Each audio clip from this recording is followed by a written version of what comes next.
सुप्रभात प्यारे बच्चों आज हम फिर से कर रहे हैं जनसंचार माध्यम के महत्वपूर्ण प्रश्न उत्तर। इससे पहले वाली वीडियो में आप लोगों को मैंने करवाए थे जनसंचार माध्यम के 30 प्रश्न करवाए थे आपको, और अब आगे के कुछ और प्रश्न लेकर आई हूँ जो बहुत ही महत्वपूर्ण प्रश्न हैं और बहुत बार पूछे जाते हैं। तो आगे के जो प्रश्न हैं वो मैं उससे 30 जो क्वेश्चन मैंने करवाए थे, 30 जो प्रश्न करवाए थे उससे आगे वाले प्रश्न 31वां प्रश्न करवाने जा रही हूँ। इससे पहले वाले प्रश्न में हमने किया था कि फ्लैश जो है बैक किसे कहते हैं। अब है प्रश्न कि फ्लैश फॉरवर्ड से क्या तात्पर्य है। फ्लैश फॉरवर्ड क्या होता है। ये बच्चों सभी शब्द जो हैं ये इंग्लिश में है और यूं के यूं ही आते हैं, पूछे जाते हैं। आपके जो पेपर में आते हैं वो भी इसी तरीके से पूछे जाते हैं। जो आप टीवी में सुनते हैं यानी टेलीविज़न के माध्यम से जो ये शब्द जो हैं इस्तेमाल किए जाते हैं वो ऐसे ही किए जाते हैं। हिंदी में इनका कोई वो नहीं होता, लेकिन इसका अर्थ क्या होता है, इसको किस लिए ऐसा कहा जाता है, ये प्रश्न है मेन। तो क्वेश्चन आपका है कि फ्लैश फॉरवर्ड से क्या तात्पर्य है।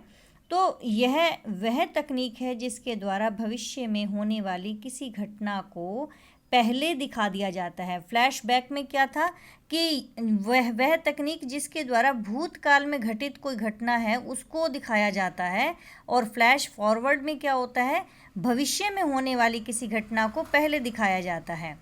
उसके बाद अगला प्रश्न है कि लाइव से क्या आशय है। लाइव किसे कहते हैं। ये प्रश्न आप लोगों ने ये लाइव शब्द जो है बहुत बार सुना है। लाइव में आप मैच देखते हो, कोई भी कार्यक्रम जो है लाइव चल रहा था, आपकी कक्षाएं भी लाइव चलती हैं, तो उसको जो सीधा सीधा प्रसारण होता है उसको हम लाइव कहते हैं। तो किसी समाचार का घटना स्थल से सीधा प्रसारण लाइव कहलाता है। जब कोई भी कार्यक्रम, जो कोई भी समाचार होता है उसका सीधा सीधा जो है घटना स्थल से उसका जो है कार्यक्रम, उसका प्रसारण चल रहा हो तो उसे हम लाइव कहते हैं। अगला प्रश्न है ड्राई एंकर क्या है। ड्राई एंकर किसे कहते हैं। एंकर जो कि सामने जो दृश्य समाचार दे रहा है उसको हम, वो जो है एंकर होता है। और ड्राई एंकर क्या होता है। ड्राई एंकर वह होता है जो समाचार के दृश्य नज़र नहीं आने तक दर्शकों को रिपोर्टर से मिली जानकारी के आधार पर समाचार से संबंधित सूचना देता है। कहने का अर्थ क्या है कि जो ड्राई एंकर होता है, समाचार के पीछे आपने देखा होगा कि कुछ दृश्य नज़र आ रहे होते हैं, जहाँ जिस स्थान पर घटना घटित हुई होती है उसकी पिक्चर्स भी दिखती हैं। तो वो पिक्चर जब तक नज़र नहीं आती हैं तब तक दर्शकों को जो है वो जानकारी देता है। जो रिपोर्टर वहाँ मौजूद है, वो रिपोर्टर ने जो उसको जानकारी दी होती है उसके आधार पर वो समाचार से संबंधित सूचना दर्शकों तक पहुँचाता रहता है, उसको ड्राई एंकर कहते हैं। अगला प्रश्न है फ़ोन इन से क्या तात्पर्य है। फ़ोन इन क्या होता है। फ़ोन इन होता है बच्चों एंकर का घटनास्थल पर उपस्थित रिपोर्टर से फ़ोन के माध्यम से घटित घटनाओं की जानकारी दर्शकों तक पहुंचाना फ़ोन इन कहलाता है। यानी कि जो एंकर होता है, जब वो घटनास्थल पर उपस्थित जो रिपोर्टर है उससे फ़ोन के माध्यम से, आप बहुत बार देखते होंगे समाचार में कि कान के अंदर जो है उन्होंने लीड लगाई होती है और फ़ोन के माध्यम से वो एंकर जो है स्टूडियो में बैठा हुआ जानकारी प्राप्त कर रहा होता है रिपोर्टर से, और रिपोर्टर जो है फ़ोन के माध्यम से वहाँ की घटित घटनाओं की जानकारी दर्शकों तक पहुँचाता रहता है, उसे फ़ोन इन कहते हैं। अगला प्रश्न है क्लाइमैक्स से क्या तात्पर्य है। क्लाइमैक्स क्या होता है। कोई भी चीज़ का जब एंड होता है उसकी चरम सीमा को वैसे हम क्लाइमैक्स कहते हैं। तो यहाँ पर क्लाइमैक्स का अर्थ क्या है। क्लाइमैक्स का तात्पर्य है कि समाचार के अंतर्गत किसी घटना की नवीनतम और महत्वपूर्ण पक्ष क्लाइमैक्स कहलाता है। यानी कि समाचार के अंतर्गत कोई घटना का कोई नवीनतम और कोई महत्वपूर्ण पक्ष है, यहाँ पर हम उसको क्लाइमैक्स कहते हैं। जबकि हम फिल्म के अंदर जो है लास्ट के सीन को क्लाइमैक्स कहते हैं कि भी उसका क्लाइमैक्स क्या रहा, लेकिन यहाँ पर समाचारों के अंतर्गत में क्या होता है, जब कोई घटना की कोई नई और कोई महत्वपूर्ण पक्ष की जानकारी मिलती है तो उसको हम क्लाइमैक्स कहते हैं। अगला प्रश्न है एंकर बाइट से क्या आशय है। एंकर बाइट किसे कहते हैं। एंकर बाइट क्या होता है बच्चों। बाइट का अर्थ होता है कथन, यानी कि कहना, कही गई बात। तो बाइट का अर्थ है कथन। टेलीविज़न पत्रकारिता में किसी घटना की सूचना देने और उसके दृश्य दिखाने के साथ ही इस घटना से संबंधित व्यक्तियों का या प्रत्यक्षदर्शियों का कथन दिखाकर या सुनाकर उस खबर को प्रामाणिकता प्रदान की जाती है। कहने का अर्थ यहाँ पर ये क्या है कि आपने टेलीविज़न पर देखा होगा कि कोई घटना घटित हुई, तो अब दर्शक जो है तब तक किसी भी घटना के ऊपर जो है विश्वास नहीं करते जब तक कि उन प्रत्यक्षदर्शियों पे और यहाँ पर फिर उस घटना से संबंधित कोई और व्यक्ति जो कि उस घटना के गवाह हैं उनको दिखाकर उनकी बातें सुनवा कर कि हाँ, हम जब यहाँ पहुँचे तो हमने ऐसा देखा, या हम जिस समय ये घटना घटित हुई तो हम इस जगह पर मौजूद थे और इस प्रकार से हमने इस चीज़ को देखा, कितने लोग थे वहाँ पर और क्या घटनाएं घट के किस प्रकार से घटना घटित हुई। ये बात जो है इस प्रकार के कथन दिखाकर दर्शकों को वो इस बात की प्रामाणिकता दी जाती है कि घटना जो है घटित सच में हुई है और किस प्रकार से हुई है ये दर्शाया जाता है। तो ऐसे ही एंकर बाइट का अर्थ क्या हुआ कि बाइट का अर्थ है कथन। जो टेलीविज़न पत्रकारिता है उसमें जब भी कोई घटना घटित होती है तो उसकी सूचना तो उसके जो दृश्य दिखाने के साथ साथ जो है घटना से संबंधित व्यक्तियों को भी दिखाया जाता है और उनके जो गवाह होते हैं, जो प्रत्यक्षदर्शी होते हैं, यानी कि जिन्होंने आंखों देखा जो समाचार जो हाल होता है वहाँ का, उसको जो है कथन के माध्यम से या उनकी बातें सुनवाकर उस खबर को पुख्ता किया जाता है, उस खबर को उसकी पुष्टि की जाती है कि ये खबर वाकई में ही सच है। इसके पश्चात अगला प्रश्न है प्रश्न नंबर 37 जो हम अगला करने जा रहे हैं। अगला है एंकर पैकेज क्या है। एंकर पैकेज किसे कहते हैं। अभी तक हमने पढ़ा एंकर बाइट किसे कहते हैं, अब हम पढ़ रहे हैं एंकर पैकेज क्या है। किसी भी खबर को संपूर्णता के साथ पेश करने का माध्यम जो है पैकेज होता है, यानी कि पूरा का पूरा उसको पूरी तरीके से जो है खबर को अच्छे से दिखाया जाता है। पहले उसको इकट्ठा किया जाता है, इकट्ठा करके उस खबर को पेश करने का जो एक माध्यम होता है वो पूरा पैकेज होता है। इसमें क्या होता है, इसमें जो है संबंधित घटना के दृश्य होते हैं, इससे जुड़े लोगों की बाइट होती है यानी कि कथन होते हैं, और ग्राफिक के ज़रिए ज़रूरी सूचनाएं आदि जो हैं वो होती हैं। कहने का अर्थ क्या है, जो एंकर पैकेज होता है वो क्या होता है, कोई भी घटना होती है उसके सारे दृश्यों को इकट्ठा कर लिया जाता है, उनसे जुड़े हुए लोगों को के जो है बातें और उनके कथन इकट्ठे कर लिए जाते हैं, और जो ग्राफिक माध्यम है यानी कंप्यूटराइज्ड उसको करके उसको ग्राफिक के माध्यम से जो है वो सूचनाओं की ज़रूरी जो सूचनाएं होती हैं उसके ज़रिए लोगों तक जो है खबर को पूरी तरह से पेश किया जाना जो है वो एंकर पैकेज कहलाता है। उसके बाद ये प्रश्न जो है बहुत बार आता है बच्चों, उल्टा पिरामिड शैली क्या है। उल्टा पिरामिड आपने देखा होगा, साइंस में फिजिक्स में पिरामिड आपने देखा है। वो पिरामिड जो है अगर हम उसको उल्टा करके रखते हैं तो पिरामिड का जो आकार है वो क्या होता है, सबसे ऊपर तिकोना है और सबसे ऊपर जो कोण बना होता है उससे नीचे आकर जो है वो फैलाव में आ जाता है। तो इसमें भी क्या होता है उल्टा पिरामिड में कि इसमें सबसे पहले महत्वपूर्ण तथ्य बताए जाते हैं। आपने देखा होगा समाचार में पहले हेडलाइंस दिखाई जाती हैं, हेडलाइंस के बाद जो है उसकी जानकारी पूरी जो है दर्शकों तक पहुंचाई जाती है। तो ऐसे ही सबसे पहले तो इसमें महत्वपूर्ण तथ्य होते हैं और उसके बाद जो है जानकारियां दी जाती हैं उस समाचार से जुड़ी हुई, और बाद में कम महत्वपूर्ण बातें जो हैं देकर समाप्त कर दिया जाता है। यानी कि सबसे पहले तो महत्वपूर्ण बात आ गई, उसके बाद उससे जुड़ी जानकारियां दे दी, और जो कम महत्वपूर्ण बातें हैं उनको लास्ट में बताकर उसे उल्टा पिरामिड की शैली की तरह जो है समाचार सुना दिया जाता है। यानी कि इसकी जो सूरत होती है वो उल्टा पिरामिड जैसी होने के कारण इसे उल्टा पिरामिड शैली कहते हैं। यानी कि इसकी जो शक्ल है इस प्रकार से दिखाई देती है, इस कारण से जो हम इसको उल्टा पिरामिड शैली कहते हैं। तो उल्टा पिरामिड शैली का ढांचा कैसा होता है उल्टा पिरामिड शैली का समाचार का ढांचा। तो उल्टा पिरामिड में क्या होता है, इसमें सबसे पहले महत्वपूर्ण तथ्य वही जो हमने बात ऊपर की है वही है। इसमें सबसे पहले महत्वपूर्ण तथ्य तथा सूचना को सबसे पहले लिखा जाता है, इसके बाद घटते हुए महत्व क्रम में इसे लिखा जाता है। घटता हुआ महत्व क्रम मतलब जैसे जिस प्रकार से घटना का महत्व घटता जाता है, यानी कि जिस बात की इतनी जानकारी देने की आवश्यकता नहीं है उसको लास्ट में लिया जाता है, तो उसको क्या कहते हैं हम, उल्टा पिरामिड शैली में लिखा गया समाचार। आपके जो पेपर हैं उनमें भी इस प्रकार से पूछे जाते हैं कि आप अपने क्षेत्र में घटित किसी घटना को उल्टा पिरामिड शैली में लिखिए। तो उल्टा पिरामिड शैली में जब आप लिखेंगे तो सबसे पहले ऊपर जो बात आती है जो इंट्रो में दिया जाता है, यानी समाचार इंट्रो, ये भी मैं आपको क्वेश्चन करवाऊंगी कि इंट्रो किसे कहते हैं समाचार का और बॉडी किसे कहते हैं। इंट्रो का अर्थ होता है मुखड़ा, यानी कि समाचार का मुखड़ा, वही हेडलाइन हो जाती है जिसमें कब कहाँ कैसे, यहाँ पर कब कहाँ और क्या और क्यों ये आता है। और उसके बाद नीचे वाला जो पोर्शन आता है यानी कि समाचार की जो बॉडी आती है उसके अंदर जो है क्या पूछा जाता है, समाचार के विषय में पूछा जाता है कि कैसे हुई और किस लिए हुई ये घटना, तो इसके विषय में जानकारी जो है दी जाती है और उसके बाद अंत में उसको समाप्त कर दिया जाता है। तो ये इंट्रो और इसकी समाचार का इंट्रो और समाचार की बॉडी कैसी होती है, उसमें क्या क्या पूछा जाता है, ये भी क्वेश्चन मैं आपको करवाऊंगी।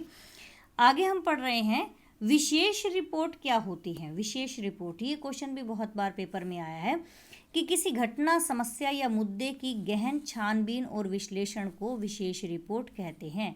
यानी कि अगर कोई घटना घटित हुई है या कोई समस्या या कोई मुद्दा है तो उसकी पहले सबसे गहन छानबीन, मतलब बहुत गहराई से उसकी छानबीन की जाती है, फिर उसको एनालाइज किया जाता है यानी विश्लेषण किया जाता है। विश्लेषण के बाद जो है उसके ऊपर एक विशेष रिपोर्ट तैयार की जाती है, उसको हम क्या कहते हैं, विशेष रिपोर्ट कहते हैं। यानी कि गहन छानबीन के बाद और विश्लेषण के बाद जो तैयार रिपोर्ट होती है वो विशेष रिपोर्ट होती है। अगला प्रश्न है विशेष लेखन क्या है। यानी किसी विशेष पर जो है जब लिखा जाता है, यानी किसी विशेष विषय के ऊपर जो है सामान्य लेखन से हटकर लिखा गया लेख जो है वो क्या कहलाता है, विशेष लेखन कहलाता है। यहाँ पर जो है गलती से डट कर लिखा गया है, यहाँ हट कर आएगा बच्चों, इसको ठीक कर लेना। किसी विशेष विषय पर सामान्य लेखन से हटकर जो लिखा गया लेख होता है वो विशेष लेखन कहलाता है। कहने का अर्थ क्या है कि जब कभी भी हम कोई लेख लिखते हैं किसी चीज़, एक तो सामान्य रूप से हमने कोई भी अपना रचनात्मक लेख लिख दिया, लेकिन उससे हटकर कोई विशेष विषय होता है उस पर जब हम कोई लेख लिखते हैं वो विशेष लेखन कहलाएगा। ये प्रश्न बहुत बार पूछा जाता है, समाचार लेखन में कितने ककार हैं, नाम लिखिए। ककार जैसे आप इंग्लिश के अंदर W लिखते हो ना कि हु, वाई, व्हाट, वेयर, ये होते हैं, ऐसे ही समाचार के लेखन के अंदर जो हैं ककार होते हैं। 6 ककार माने गए हैं समाचार लेखन में। 6 ककार जो हैं वो ये हैं, क्या है, क्या, कौन, कब, कहाँ, कैसे और क्यों। अब यहाँ पर जो है ना, मैंने जब आपको बताया था जो समाचार के इंट्रो में आता है वो आता है क्या, कौन, कब और कहाँ, ये इसके इंट्रो में पूछा जाता है। क्या, कौन, कब और कहाँ, ये समाचार का जो है उल्टा पिरामिड शैली में जब लिखते हैं तो सबसे पहले ये बात आती है कि क्या हुआ, कौन था वहाँ पे, कब हुई घटना और कहाँ हुई, और उसकी जो समाचार की जो बॉडी होती है उसकी, यानी कि जो नीचे का जो कम महत्वपूर्ण होता है वो होता है कैसे हुआ और क्यों हुआ, ये जानकारी जो है इसके अंदर दी जाती है।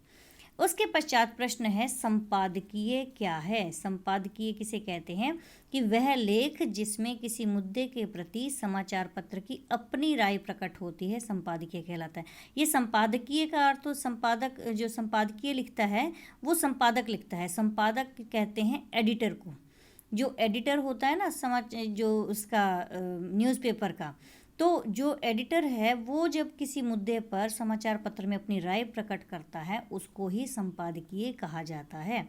तो ये जो संपादकीय लिखा जाता है ये संपादक के द्वारा लिखा जाता है।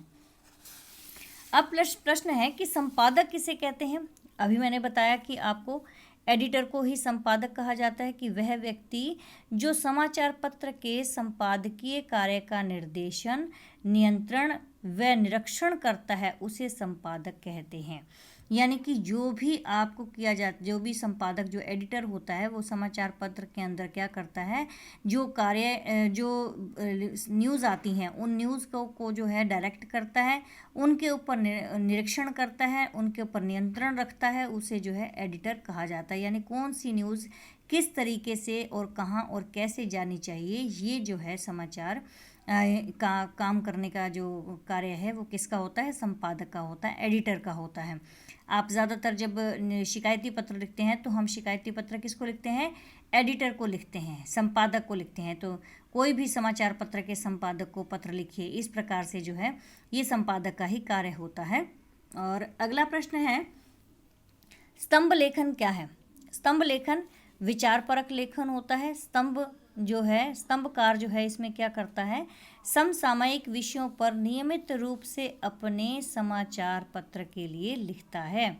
कहने का अर्थ क्या है कि जो संपादक, जो स्तंभ लेखन होता है ना, एक विचार यानी किसी एक मुद्दे पर विचारपूर्ण जो बात कही जाती है या विचारपूर्ण जो लेख लिखा जाता है, उसके अंदर जो लेख लिखने वाला है स्तंभकार जो है, वो उस समय के जो करंट टॉपिक होते हैं ना, समसामयिक विषय का मतलब होता है जो करंट टॉपिक चल रहे होते हैं उन पर नियमित रूप से अपने समाचार पत्र के लिए जो है लेख लिखता रहता है, उसको स्तंभ लेखन कहते हैं। कोई भी, जैसे कभी बेटी बचाओ बेटी पढ़ाओ के ऊपर हो गया, पहले ज़माने में दहेज प्रथा के ऊपर बहुत लिखे जाते थे। कोई भी समाचार इस प्रकार का जो कि करंट टॉपिक से जुड़ा हुआ होता है उसको लिखा जाना, वो विचारपरक लेखन, स्तंभ लेखन कहलाता है। ये प्रश्न भी बहुत बार आता है, बीट किसे कहते हैं। बीट होती है बच्चों समाचार पत्र में राजनीति, आर्थिक, खेल, अपराध, फिल्म, कृषि आदि से संबंधित जो है समाचार होते हैं। जो पत्रकार जिस क्षेत्र से संबंधित समाचार लिखता है वह उसकी बीट होती है। यानी कहने का अर्थ होता है कि कोई भी पत्रकार जो होता है वो जब अपने क्षेत्र से संबंधित कोई समाचार लिखता है तो उसे उसकी बीट कहा जाता है। और वो समाचार किसी भी प्रकार के होते हैं, चाहे वो राजनीति से संबंधित लिखे, आर्थिक हो, खेल से संबंधित हो, अपराध, फिल्म या कृषि से संबंधित समाचार हो, तो वो समाचार जब उसके अपने क्षेत्र का है तो वो उसकी बीट कहलाएगा। और बीट रिपोर्टिंग क्या होती है, ये भी बहुत जो है इम्पॉर्टेंट क्वेश्चन है कि जो संवाददाता केवल अपने क्षेत्र विशेष से संबंधित रिपोर्टों को भेजता है वह बीट रिपोर्टिंग कहलाती है। अब बीट क्या है कि किसी क्षेत्र से संबंधित समाचार जो लिखता है जो पत्रकार, वो उसकी बीट है। और बीट रिपोर्टिंग क्या हो गई, केवल उसके अपने क्षेत्र विशेष से संबंधित जो रिपोर्ट होती है उसको बीट रिपोर्टिंग कहते हैं। तो दोनों की बात लगभग सेम है। अगला प्रश्न है, पूर्णकालिक पत्रकार किसे कहते हैं। यानी कि पूरी तरह पूर्णकालिक पत्रकार यानी कि पूरे समय तक रहने वाला जो पत्रकार है उसे, वो क्या होता है, पूर्णकालिक पत्रकार किसी समाचार संगठन में काम करने वाला नियमित वेतनभोगी कर्मचारी होता है। यानी कि वो वहाँ पर रेगुलर जो है पत्रकारिता करता आ रहा है, वो वहाँ का जो है पत्रकार है।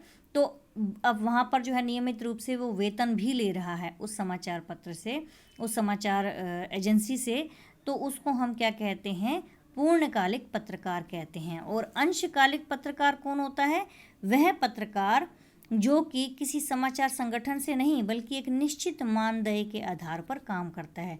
यानी कि उसको लेख लिखने के बदले में उसको एक जो है कि निश्चित राशि दे दी जाती है कि भी ये इतना आपको पैसा दिया जाएगा जब आप हमारे यहाँ के उसके लिए जो है लेख लिखेंगे, हमारे समाचार के लिए लेख लिखेंगे तो आपको जो है इतना पैसा दे दिया जाएगा। तो वो अंशकालिक पत्रकार होता है।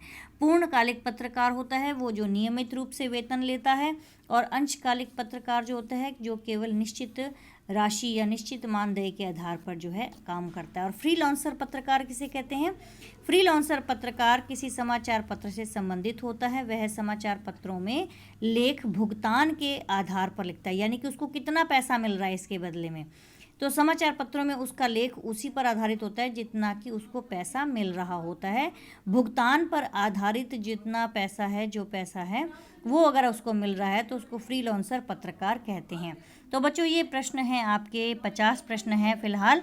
अभी और भी मैं ये प्रश्न लेकर आऊँगी और उम्मीद करती हूँ कि आपको ये प्रश्न जो हैं समझ में आ गए होंगे और याद भी साथ साथ हो गए होंगे। तो अगली वीडियो में हम मिलेंगे कुछ और प्रश्नों के साथ। 15-20 प्रश्न और हैं इससे जुड़े हुए, तो उसकी जानकारी मैं दूंगी। तब तक के लिए आप सभी बच्चे जो हैं इस वीडियो को ज़रूर देखें और इसके क्वेश्चन आंसर याद कर लें। मिलते हैं हम अगली वीडियो में। धन्यवाद।